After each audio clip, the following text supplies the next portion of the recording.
모든 영상에 소개하는 내용들은 각자의 판단에 맡깁니다. 리 에이스 채널은 항상 모든 영상에 있어서 유료로 하는 것들은 신중하게 결정하시는 것이라고 말씀드립니다. 아울러 무료로 하는 것들 역시 각자의 판단으로 선택해서 결정하시는 점이라는 것을 강조드립니다. 안녕하세요, 리 에이스입니다. 자, 여러분들 이번 시간은 파이코인 마이그레이션 후에 락업 기능에 대해서 한번 살펴보도록 할 겁니다. 락업의 기능과 원리에 대해서 살펴볼 건데 이번 영상을 한번 끝까지 보시면서 어떤 내용이 있었나 살펴보는 그런 시간을 가져볼 테니 영상 끝까지 봐주시면 좋겠다라는 말씀 드리며 지금부터 바로 한번 시작해 볼 수 있도록 하겠습니다. 자, 다중 서명 지갑에 대해서 최근에 말씀을 드렸고 그 이후에 이제 마이그레이션 락업 출시에 대한 내용들을 한번 볼 건데요. 마이그레이션 파이 락업 곧 출시해서 내용이 나옵니다. 이거는 이제 캔님의 텔레그램 채널에 가면은 볼 수 있는 그 내용들이기도 한데 그거를 조금 가져와 봤습니다. 자, 개발자 다중지갑 서명 MVP 버전 출시 발표와 함께 올라온 최초의 발표입니다. 다중서명 지갑의 다양한 기능 중 하나에 마이그레이션된 파일을 락업할 수 있는 기능이 연결되어 있음을 의미한다 라고 돼 있어요. 자, MVP 버전 출시에서 나와 있고 그래서 아무튼 쭉 내용을 보면은 락업 돼 있습니다. 그중 일부는 개발자를 위한 기능을 개선하고 언체인 락업에 새로운 그 기능을 추가할 것이다 나와서 기본적으로 마이그레이션 된 파이에 대한 옵션이다 해서 락업을 하고 싶은데 어떻게 해야 하냐고 묻는 사람들이 있다. 따라서 이 기능에 잠재적인 릴리스가 있을 수 있으며 현재 개발 중인 것으로 알고 있지만 테스트 및 제품 출시 계획에 따라 브라우저용으로 출시될 예정이며 MVP가 앱 디렉토리에 최소 실행 가능한 제품 버전 업데이트를 할 수 있다라고 돼 있어요.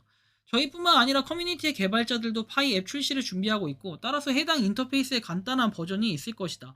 구체적인 출시 시기는 모르겠지만 파이데이쯤이 되지 않을까 싶습니다 해서 23년도 1분기에 이미 출시를 앞두고 있지만 지금까지 미뤄질 줄은 아마도 몰랐을 것이다. 예측하지 못했던 개발자 KYC 등 추가적인 부분이 있을 수 있다라고 얘기를 해요. 그래서 락업에 대한 부분이 언급이 됐고 그 이후에 크립토기님께서 이렇게 답변을 해주셨던 그 다음에 이렇게 얘기를 해주셨던 질의사항과 답변이 있는데 이 내용을 보면은 이렇게 됩니다. 자, 1분기 기술 및 제품 업데이트에서 락업이 개발 중이다. 메인넷 파이 지갑에서 새로운 락업을 생성할 수가 있고 이는 건강하고 원활한 생태계를 더욱 지원하고 네트워크에 대한 장기적인 참여 장려하기 위해서 메인넷 생태계 필수적인 기능입니다. 락업 기능에 대한 상세한 내용을 알리기 시작합니다. 그리고 22년 6월 당시에 첫 마그가 완료된 개척자들 중 2주에서 6개월 락업을 설정한 개척자들의 락업 부스터가 만료되기 시작을 했다. 이에 코어팀이 인지하고 있었으면 당시 메시지들을 통해 알 수 있었고 이 내용이 아까 그 내용이에요. 락업에서 벗어난 사람들을 위한 두 번째 락업 메커니즘. 저희가 하려고 하는 것은 락업 설정에서 막 벗어나는 사람들을 위해 두 번째 락업 메커니즘을 마련하는 것이다. 락업 해제된 사람들이 다시 락업을 하고 락업 보상을 받을 수 있는 팝업이 제공되기를 희망하고 있다. 코드는 준비되어 있다고 생각하지만 언제 구현될지는 모르겠다라고 얘기하죠. 락업을 하고 싶은 수요층을 알고 있음. 현재 락업이 0%다. 락업 보상이 언제 다시 채굴 잔액에 다시 적용될지 알 수 있나요? 이전에 락업 보상을 이치한 후에 남은 채굴 잔액에 락업 보상이 즉시 적용되지 않는 이유는 무엇인가요? 라고 해서 질문이 나오면 이 질문에 대해 답변은 전송이 이루어지면 락업 보상은 현재 온체인 락업을 기준으로 계산이 된다. 그리고 락업이 완료되면 더 이상 락업된 파이가 없으므로 부스트가 0이 된다. 저희는 1년 락업이 만료되고 파이를 다시 락업하고 싶어하는 파이오니어들이 있다는 것을 알고 있다. 이를 위한 인터페이스를 개발 중이다 해서 나와 있고 블록체인 트랜잭션에 포함한 락업은 온체인 락업, 그 반대는 언체인 락업이다 라고 얘기를 합니다. 자, 마그 후에 락업 구현되어 있는데 로드맵 블록체인 메인넷 마이그레이션 후 파이 락업을 구현하여 건강하고 원활한 생태계를 지속적으로 지원하고 네트워크가 부스트랩되고 유틸리티를 생성하는 동안 네트워크에 장기적으로 참여하도록 장려한다라고 되어 있어요. 폐쇄형 네트워크 기간 동안 메인넷 마이그레이션과 생태계 트랜잭션 지원 및 최적화해서 내용이 나오고 코어팀은 오픈 네트워크 기간에 들어가기 전 네트워크가 수행해야 할 필수 기능으로 마이그레이션 후에 락업 기능이 구현될 것임을 두 차례의 로드맵 관련 공지들을 통해 말해왔다라고 얘기를 합니다. 그래서 조금 더 내용을 살펴보면 이렇게 마이그레이션 후 락업 기능 알아보기에서 나오는데 코어팀은 해당 날짜의 새로운 QR코드 기능으로 파이 지갑의 거래 간소화 발표해서 이 마이그레이션 후에 락업 기능이 향후 지갑에 포함되어 있음을 이렇게 티저처럼 맛보기로 UI를 공개한다 돼 있어요.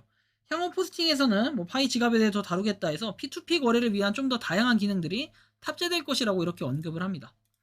이틀에 걸쳐서 뭐 이렇게 알아보았고, 자 보시면 두 가지는 서로 연결되어 있기 때문에 개발자 지갑, 그 다음에 락업 기능이 출시된다는 것을 의미하기 때문에 꽤 거대한 업데이트가 될 것이다. 그래서 해당 기능은 마이그레이션이 완료된 파일의 락업을 말하는 것이지, 마이그레이션이 완료되지 않은 채굴된 파일을 락업하는 기존의 기능을 말하는 것이 아니다. 현재까지 개척자가 할 수 있는 유일한 락업은 후자였다 해서, 양도 가능한 잔액을 메인넷에 자동으로 락업하도록 파일 앱내 인터페이스에서 했는데, 이건 이제 지갑에서 하는 기능들을 얘기하는 것으로 보여줘요. 지갑 앱에서 락업하는 거. 그러니까 이 실질적으로 파이코인, 내가 채굴 앱에서 지갑으로 갔어. 그럼 이 지갑에 있는 곳은 그냥 있는 대로 쓰면 되는 건데, 원래는 앱에서 락업된 게 이제 여기 두 가지로 나눠지죠. 사용 가능한 잔액과 여기 락업. 이게 지갑에 들어오는데, 이제 여기 있는 그냥 지갑에 있는 걸 갖다가 이 자체적으로 락업을 걸 수 있는 이 기능을 만들겠다라는 거예요. 쉽게 얘기하면은. 좀 기대가 되긴 합니다. 따라서 우리는 세 가지 질문을 던질 수 있다. 두 가지의 락업 시스템이 공존하게 되는 것입니까? 지갑에 있는 잔액을 락업할 수 있다는 것은 채굴이 아닌 거래를 통해 얻은 파이도 모두 락업을 할 수 있다는 거냐? 이는 대량 매도의 범퍼 역할이 될 수 있냐? 더 많은 락업 물량으로 인해 유통량 감소와 기본 채굴 속도 감소폭도 더 커지게 되는 거냐? 이에 대한 답변, 확정된 주제로 이렇게 락업 기능 포스팅을 따로 추후하겠다라고 얘기를 했습니다. 그래서 이렇게 보면은 락업스라고 해서 되어 있는 이 기능이 추후에는 추가가 될 좀 가능성들을 엿볼 수 있는데, 과연 어떻게 될지는 향후에 좀 더 기능을 봐야 될 것 같고, 뭐 여기서 힌트가 하나 나오면 2024년 5월 15일이라고 되어 있는데, 물론 이건 이제 락업 기간인 건지 실제로 이게 그때 된다는 게 아니에요. 락업스에서 되어 있는데 상당히 이게 또 기대가 돼요. 정말로 락업이 지갑 자체에서 이루어질 수 있다라고 한다면은 나중에 락업을 하는 사람들이 더 많아지진 않을까, 이런 생각이 들면서도 한편으로는 지금 락업이 아니라 파이로 악용을 하는 사람들조차도 이 락업을 걸었을 때 이거에 대한 지갑 통제가 어떤 식으로 이루어질 것인가, 사실 이런 것도 좀 고민해 볼 필요는 있지 않을까라는 생각이 좀 드는데요. 여러분들이 생각하는 파이코인 마이그레이션 후에 지갑 자체에 이 락업 기능이 탑재된다면 어떤 현상이 일어날 것인가, 여러분들의 생각과 의견은 어떠신지 자유롭게 여러분들의 의견을 댓글로 남겨주시면 좋겠다라는 말씀 드리며, 이번 영상은 여기서 마치는 걸로 하겠습니다. 도움이 되셨다면 구독과 좋아요, 알림 설정 부탁드리고, 파이코인을 채굴하시는 많은 분들, 그리고 파이코인 생태계를 노력하시는 모든 파이오니어분들, 오늘도 파이팅 하시기 바랍니다. 리 에이스였습니다. 감사합니다. 평소에 궁금하셨지만 내가 시도해보기 어렵거나 시간 낭비하고 싶진 않고 새로운 제보를 해주실 분들께서는 아래의 주소로 메일을 보내주시면 제가 해결해드리겠습니다. 단톡방은 유튜브 검색창에 소통창구를 개설했습니다를 검색해주셔서 확인하시면 됩니다. 아울러 채널 멤버십 가입 시 다양한 혜택을 누리실 수 있으니 참고해주시기 바랍니다. 시청해주셔서 감사합니다.